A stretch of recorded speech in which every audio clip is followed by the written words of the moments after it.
Okay,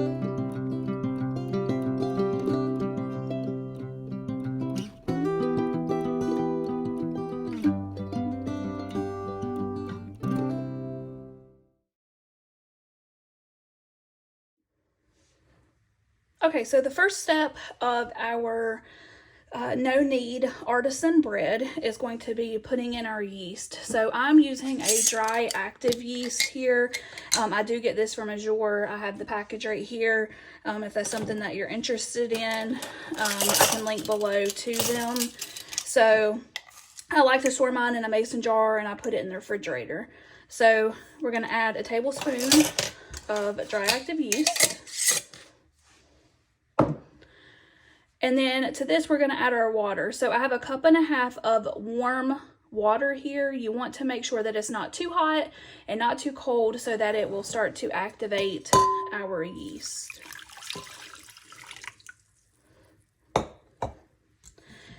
I'm using a Dutch whisk here. If you've never seen one of those before, I really, really love this thing. It makes for bread, making bread super, super easy. You know, if there's one thing that I really like when it comes to bread baking, this is probably the tool that I like the most. So we're going to just kind of incorporate that really well here, just to make sure all of that gets dissolved.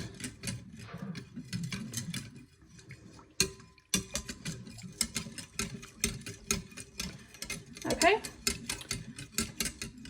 so now we're going to add about 1/3 of our flour. Now this is a step that I like to do just to make sure that when you go to mix your dry with your wet, it's not too clumpy and hard to incorporate. So I mix about 1/3 of it and then I add the rest. So I've got my all-purpose flour here. You could use other flours if that's what you would prefer.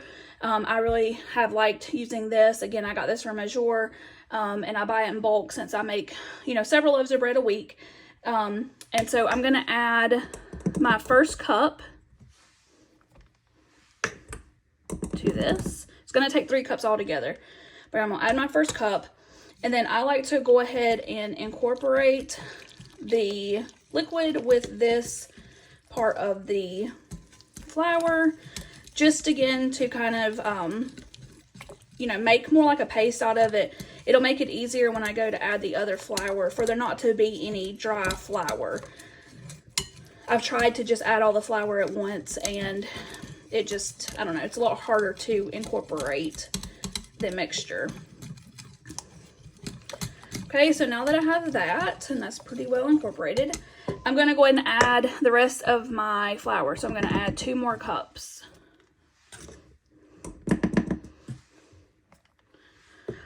So what I like to do is I do a cup on one side of the bowl, a cup on the other side of the bowl, and then I'm going to add my salt. And it calls for 2 teaspoons of salt.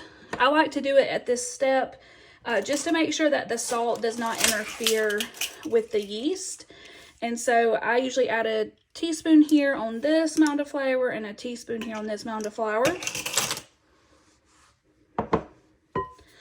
And then I kind of blend that together in the flour, and then I mix in the rest of my flour.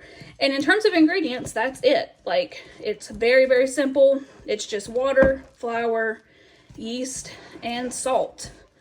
Very basic. A lot of other bread recipes call for gluten and lecithin and honey and oil and eggs and all those things. This is a very quick and easy recipe, and it gives you a beautiful, beautiful artisan loaf of bread. So I'm just incorporating all of this flour into this mixture. And what you're looking for is what's called a shaggy dough. So you're not wanting it to, you know, form a ball, but you are wanting it to be completely saturated. You don't want it to have any dry spots. So you might need to kind of pull it off of your whisk a little bit. And then at this stage, I might kind of use my hands a little bit just to make sure that I'm getting all of that incorporated.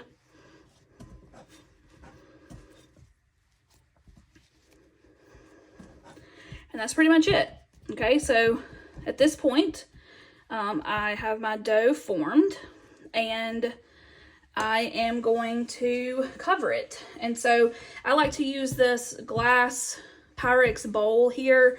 I do have a lid to it. I try not to use saran wrap unless I have to. Luckily this bowl has a lid, because you do want to trap in the humidity, which will help your bread rise, and it just keeps anything out of it. So I will let this sit, you know, generally for me, about 3 to 4 hours. It really just depends on, you know, the humidity and temperature and stuff in your house, the seasons. Here in South Carolina, it's about, I think it's gonna be about 70 today. And we keep our house at about 68, 70. So in about 3 to 4 hours, this will probably be ready to go, but it's really just one of those things you want to check. You just want to make sure that it doubles in size. So we will come back once this has risen. I came over here to check on the dough, and as you can see, it's nice and bubbly. Looks like it has doubled in size.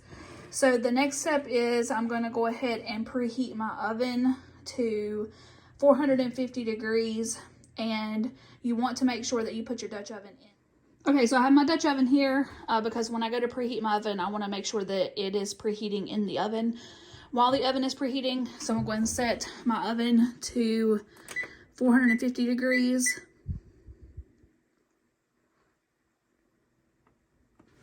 Okay, and I'm going to go ahead and put my Dutch oven. I've got my Dutch oven in there. I'm going to go ahead and close it, and I'm going to preheat the oven to 450. While the oven is preheating, I'm going to go ahead and start forming my dough.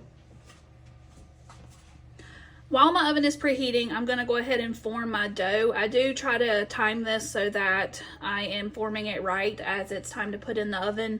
That way my dough doesn't start to spill over. You can put this in a high-sided bowl if you want to go and do it ahead of time. That way you can just move it straight into the oven. But I just like to try to time it where I'm forming it right as I'm putting it in the oven. So what I'm going to do is I'm going to go ahead and flour my surface a little bit.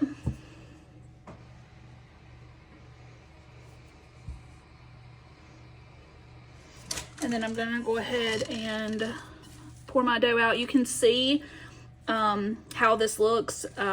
It's got all these strands, which is what you want to see. It's going to make it nice and airy. Okay, so now I have my dough out here, and I'm just going to kind of work it around a little bit. You can do this with your hands, or you can use a bench scraper.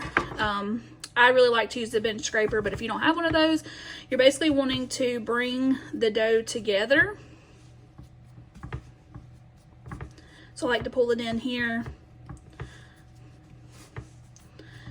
And then I flip it over, and we can see here that this side is starting to kind of come together.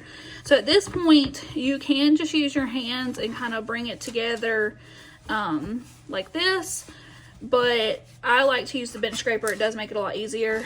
And I'm just going to kind of scoop under and rotate. And I'm going to keep doing that. And I'm just trying to make this nice kind of round ball. When I make the artisan loaf, I do generally make it round. You could make this more oblong if you want it to be more like that, but I like to do it this way.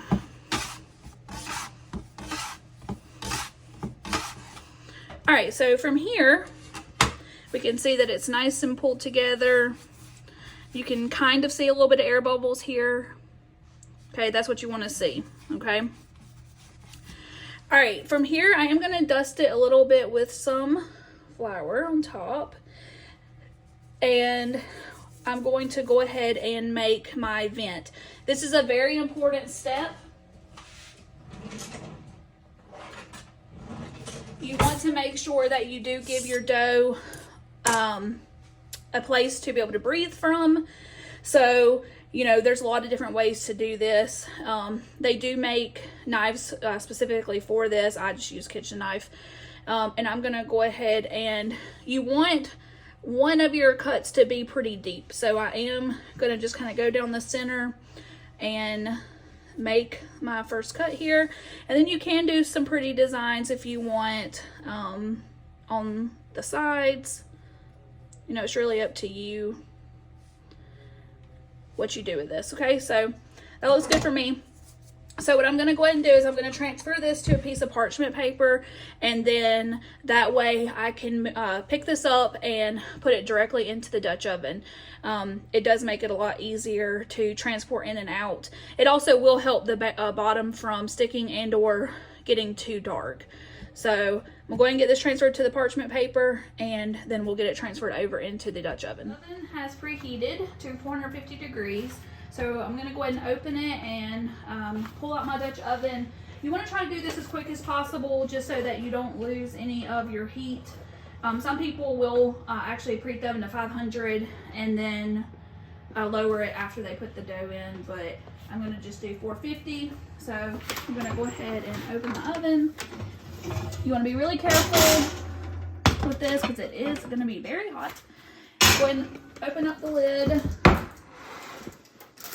I'm going to go ahead and put my dough in on my parchment paper, close it up,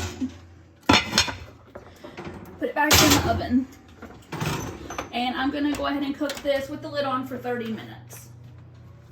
The timer just went off, so I'm going to go ahead and open up the oven. We're going to go ahead and take it out, and we're going to remove the lid. Please make sure that you're being careful and you're using a glove. We can see here that it looks really, really nice, but what we want to do now is put it in without the lid for about 7 to 10 minutes to really brown up that top, which is what's going to really make that crust.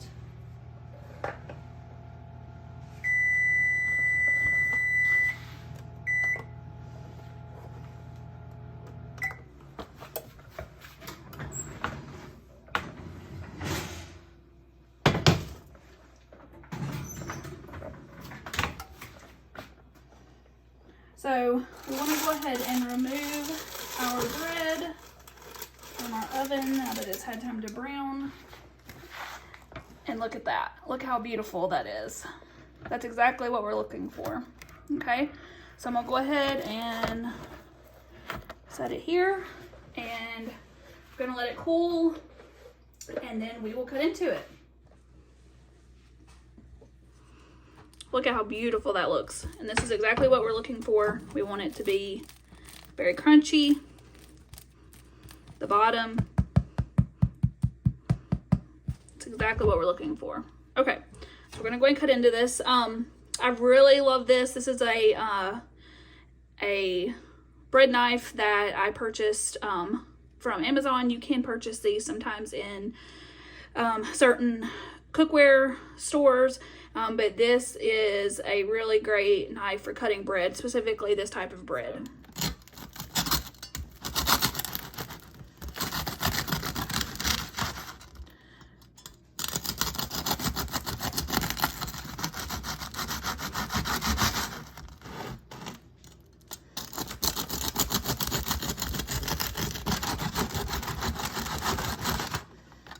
So you can see here, we do have some air pockets here, and our bread, you can see here, looks really nice. So this bread is great for making sandwiches.